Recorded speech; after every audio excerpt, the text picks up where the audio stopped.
नमस्ते, मैं हूँ रमेश, श्री वर्धमान हिंदी हाई स्कूल रायचूर। आज का पाठ हम एक कविता लेकर आए हैं 10वीं क्लास की, सारे जहाँ से अच्छा। डॉक्टर इकबाल जी ने ये कविता लिखी है। तो सबसे पहले हम डॉक्टर इकबाल जी का कवि परिचय देखेंगे। तो इकबाल जी का जो जन्म है वो 1873 में माना जाता है। ये उर्दू के महान ऐसे एक रचयिता है, साहित्यकार है, सर्वश्रेष्ठ कवि है। इनका पूरा नाम मोहम्मद इकबाल नूर मोहम्मद शेख बोलकर है और इन्होंने लंदन के जो कैम्ब्रिज विश्वविद्यालय हैं वहाँ पर उन्होंने डिग्री यानी कि स्नातक तक अपनी पढ़ाई की है और बाद में स्नातकोत्तर जो पदवी है वो भी उन्होंने उसी विश्वविद्यालय से प्राप्त की है। तो बैरिस्टर बनने के बाद जर्मनी की जो म्यूनिक विश्वविद्यालय जो है वहाँ पर उन्होंने पीएचडी की भी उपाधि प्राप्त की और उसके बाद उन्होंने एक अप्रतिम काव्य, इनकी जो प्रतिभा है उसको देखकर इनको अल्लमा नामक की उपाधि से सम्मानित किया गया। अल्लमा का अर्थ है यानी कि बहुत महान ऐसे पंडित। तो इन्होंने हमारे लिए सारे जहाँ से अच्छा ये जो कविता लिखी हैं उसका हम प्रमुख आशय क्या हो सकता है इसके बारे में अगर देखा जाए तो ये एक बहुत सुंदर ऐसी कविता है। इसमें देश का गौरव गुणबखान किया गया है, अपने देश के प्रति उत्कट प्रेम और इसकी अभिव्यंजना जो है हुई है। ऐसा लगता है कि भारत देश हमारा इतना वैभवशाली और महान है कि उसे देखकर स्वर्ग को भी ईर्ष्या होने लगती है कि ये भारत देश इतना सर्वगुण संपन्न प्रभावशाली, ऐसा सौंदर्य से प्रकृति सौंदर्य देखने के बाद ऐसा लगता है कि यहाँ बहुत ही सुंदर मनमोहक जो चीज़ें हैं वहाँ पर हमें देखने के लिए मिलते हैं। जैसे कि स्वर्ग ये केवल कल्पना है, लेकिन धरती जो है उसको हम स्वर्ग बना सकते हैं और विशेषतः धरती में जो भारत माता है वह बहुत ही सुंदर है। इसका गुणबखान यहाँ पर किया गया है क्योंकि यहाँ रहने वाले एक धर्म के नहीं बहुधर्म के लोग हैं और सारे जुल मिलकर एक साथ रहते हैं। ये एक बहुत बड़ा महान संदेश यहाँ पर दिया है। इसलिए कवि कह रहे हैं कि सारे जगत में सारे जहाँ से अच्छा है, इस प्रकार से वो कहते हैं। कविता की पंक्तियों में प्रथम ही बोलते हैं, सारे जहाँ से अच्छा हिंदुस्तान हमारा, हम बुलबुलें हैं इसकी ये गुलसिता हमारा। कवि पहली पंक्तियों में कहना चाहते हैं कि हमारा जो हिंदुस्तान है सभी जगत में सबसे प्रिय और सबसे अच्छा देश है और यहाँ पर रहने वाले जो हम हैं, जो लोग हैं, वो बुलबुले की तरह है। बुलबुले यानी कि सुरीली आवाज़ करने वाली जो चिड़िया हैं, उसी प्रकार से अनेक जाति धर्मों के जो लोग हैं हम यहाँ पर जुल मिल कर रहते हैं। कैसे रहते हैं बोले तो एक बगीचा में अलग अलग जो फूल होते हैं वह रहने से बगीचा कितनी सुंदर दिखाई देती है।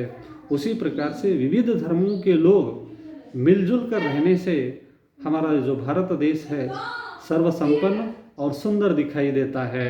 इस प्रकार से वह पहली पंक्तियों में कहते हैं। दूसरी पंक्तियों में कहते हैं, गुर्बत में हो अगर हम रहता है दिल वतन में, समझो वही हमें भी दिल है जो हमारा। यहाँ पर वो बता रहे हैं कि गुर्बत यानी कि परदेश, दूसरे देश।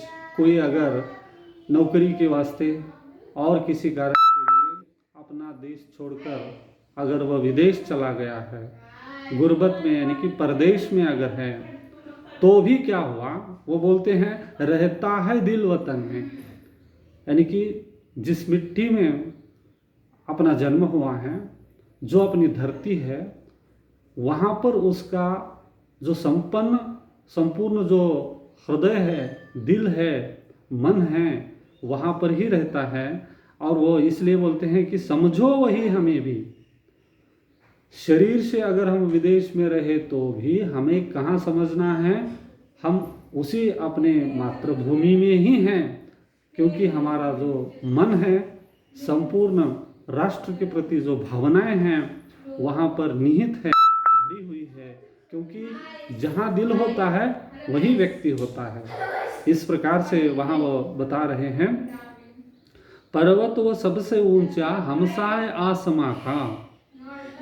देखो, यानी कि भारत देश के लिए स्वाभाविक विभागों से अगर देखा जाए तो हमें एक बहुत बड़ा ऐसा क्या है बोले तो पर्वत, हिमालय पर्वत मिला है, सबसे ऊंचा है। और वह कैसा है बोले तो पड़ोसी राष्ट्रों से सबसे वो क्या है, हमारी रक्षा करता है। हमारी रक्षा का एक दीवार की तरह वह खड़ा होकर हमारी रक्षा करता है। वो संतरी हमारा, वो पासबा हमारा। यहाँ रहने वाले हर एक जो नागरिक है ना, कोई श्रेष्ठ और कोई नीच ऐसा नहीं है। यहाँ पर रहने वाला हर एक, कोई संतरी भी हो, कोई सिपाही भी हो, है ना, कोई पासबा यानी कि द्वारपाल भी हो, तो ये सभी क्या है, हमारे देश के नागरिक है और वह सम्मान से जीते हैं। यहाँ पर हर एक को समान जो नियम हैं वह लगाए गए हैं और हम सबको एक साथ पाते हैं। इसी प्रकार से वो बोल रहे हैं। और भारत देश का गुण बखान करते हुए आगे कवि बोलते हैं, गोदी में खेलती है इसकी हजारों नदियाँ, पर्वत वह है जिसके दम से रस के जीना हमारा। भारत का गुण बखान करते हुए कवि बोल रहे हैं कि भारत माता का स्वाभाविक जो यहाँ का विभागीय अगर देखा जाए तो वहाँ पर बहने वाले जो अनेक प्रकार की नदियाँ हैं, वह गंगा यमुना से लेकर सारी जो नदियाँ हैं वह हमारे खलियानों में, खेतों में बहते हुए इसको सुजलम सुफलम करने का काम उन्होंने किया है। एक नहीं, हजारों अनेक नदियाँ जो है वह बहती है और गुलशन है जिसके दम से रस के जीना हमारा बोलकर, यानी कि कैसा एक जिस प्रकार से एक फुलवारी है उसी प्रकार से बगीचा के फुलवारी की तरह ये हमारा देश इतना सौंदर्यशाली बना है। और इसका सौंदर्य देखकर ऐसा लगता है रस के, यानी कि ईर्ष्या होने लगी है। रस के का अर्थ है ईर्ष्या। ईर्ष्या किसको होने लगी है? स्वर्ग को भी ऐसा लगने लगता है कि ये भारत देश मेरे से कहीं सुंदर दिखाई देने लगा।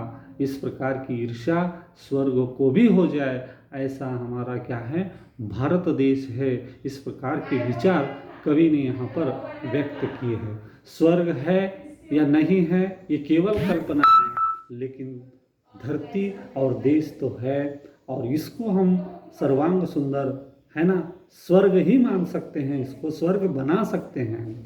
इसलिए वह यहाँ पर एक कल्पना कवि ने प्रकट की है कि इतना सुंदर हमारा देश है कि स्वर्ग को भी उसकी ईर्ष्या हो जाए। इस प्रकार यहाँ पर है, ऐसा उन्होंने बताया। अगले जो दो पंक्तियाँ हैं लास्ट के, बहुत महत्वपूर्ण हैं। मजहब नहीं सिखाता आपस में बैर रखना, हिंदी है हम वतन है हिंदुस्तान हमारा। भारत में रहने वाले लोग एक धर्म के नहीं, अनेक मजहब, अनेक जाति धर्मों के लोग यहाँ पर जुल मिल कर रहते हैं। अनेक संस्कृतियाँ, अनेक रीति रिवाज, त्यौहार यहाँ पर हम करते हैं। सभी धर्मों को आश्रय देने वाला हमारा जो भारत देश है, यहाँ पर बोले कि किसी भी कोई भी धर्म जो है, ये मजहब यानी कि धर्म हमें द्वेष करो ऐसे सीख देता नहीं है ना। मजहब की सीख भेदभाव बताने वाली नहीं है। आपस में बैर रखना, भेदभाव, दुश्मनी करो, बैर यानी कि दुश्मनी करो, ऐसा संदेश किसी भी धर्म में नहीं है। और सारे जो भारतीय लोग हैं वह जुल मिलकर एक साथ रहते हैं। क्यों? यहाँ पर कवि बता रहे हैं, हिंदी है हम, वतन है हिंदुस्तान हमारा। अंतिम पंक्ति बहुत महत्वपूर्ण है। हिंदी है अर्थात भारतवासी। हिंदी का अर्थ यहाँ पर क्या है? हिंदुस्तान में निवास करने वाले हर एक नागरिक ये भारतवासी है।